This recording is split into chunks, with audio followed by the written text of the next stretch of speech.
Your ability to set goals and make plans for their accomplishment is the master skill of success. There's no other skill that will help you more in fulfilling your potential in achieving everything that you are able to accomplish. All major accomplishments today are called multitask jobs. They consist of a series of steps that must be taken in a particular way in order to accomplish a result of any significance. Even something as simple as preparing a dish in the kitchen with a recipe is a multitask job. Your ability to master the skill of planning and completing multitask jobs will enable you to accomplish vastly more than the average person and is critical to your success. The purpose of planning is to enable you to turn your major definite purpose into a planned, multitask project with specific steps, a beginning, a middle, and an end, with clear deadlines and sub-deadlines.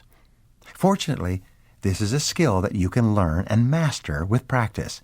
This skill will make you one of the most effective and influential people in your business or organization, and the more you practice it, the better at it you will get.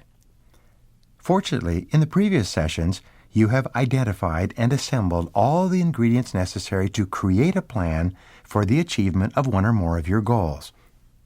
First, you now have a clear vision of your ideal end result or goal based on your values. You know what you want and why you want it. Second, you have written out your goals, organized them by priority, and selected your major definite purpose. Third, you have created measures and standards to track your progress, and you have set both deadlines and sub-deadlines as targets to aim at. Fourth, you have now identified the key obstacles, difficulties, and constraints that stand between you and your goal and organized them by priority. Fifth, you've identified the essential knowledge and skills that you will require to achieve your goal. Sixth, you have organized these competencies by priority and developed a plan to learn what you need to learn to accomplish what you have decided to accomplish. And seventh, you have identified the people, groups, and organizations whose help and cooperation you will require both inside and outside your business. You have decided on the specific steps you're going to take to earn the support and assistance of these people in achieving your goals. Throughout this process, you have written and taken notes so that you now possess the raw materials and tools for the creation of a plan of accomplishment. Now you are ready to put it all together into a plan of action. Some time ago, Inc. magazine reported on a study they had conducted of 50 startup companies. Half of these companies had spent several months and even more to develop complete business plans before they began operations. The other half of this group had started without detailed business plans and were simply reacting to events as they occurred in the day-to-day operations of the business. 2 to 3 years later, the researchers went back to determine the levels of success and profitability of these companies. What they found was quite interesting. The companies that had started operations with clear, written business plans, carefully thought through and detailed in every respect, were vastly more successful and profitable than those companies that had started spontaneously and had made things up as they went along.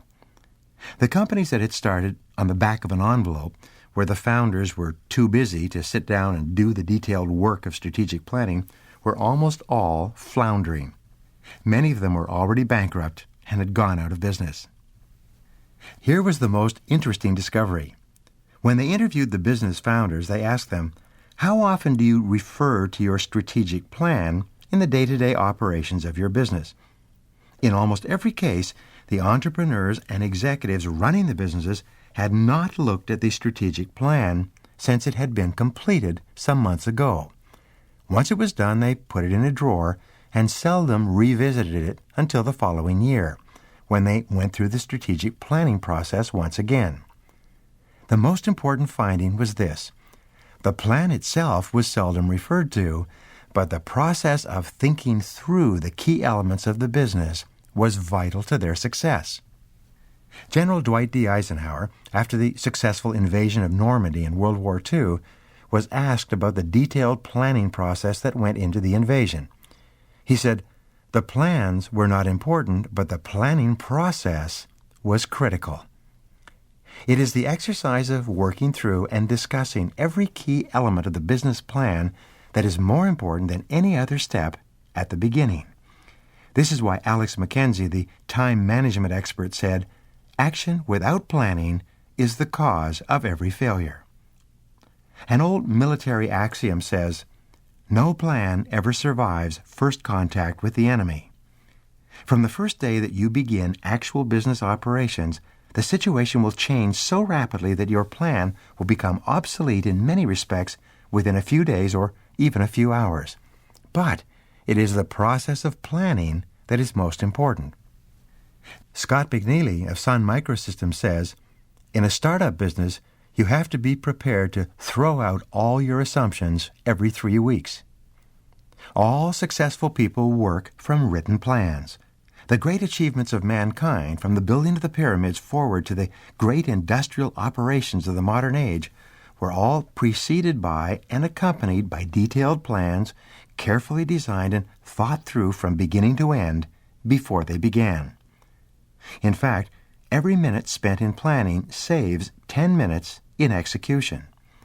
Every minute that you spend planning and thinking before you begin will save you time, money, and energy in getting the results you desire. This is why it is said that failing to plan is planning to fail. The number one reason for failure is action without planning. People who say that they are too busy to plan in advance must be prepared for unnecessary mistakes and great losses of time, money, and energy. It is said that every new business startup is a race against time. From the first day, the company founders are scrambling to find a way to make more money than it costs to stay in business. If they figure out the profit model and begin generating revenues in excess of costs before the money runs out, the business can turn the corner and succeed. But if the money runs out before they figure out how to make more profits than losses, the company, like a plane in a dive, will crash and burn.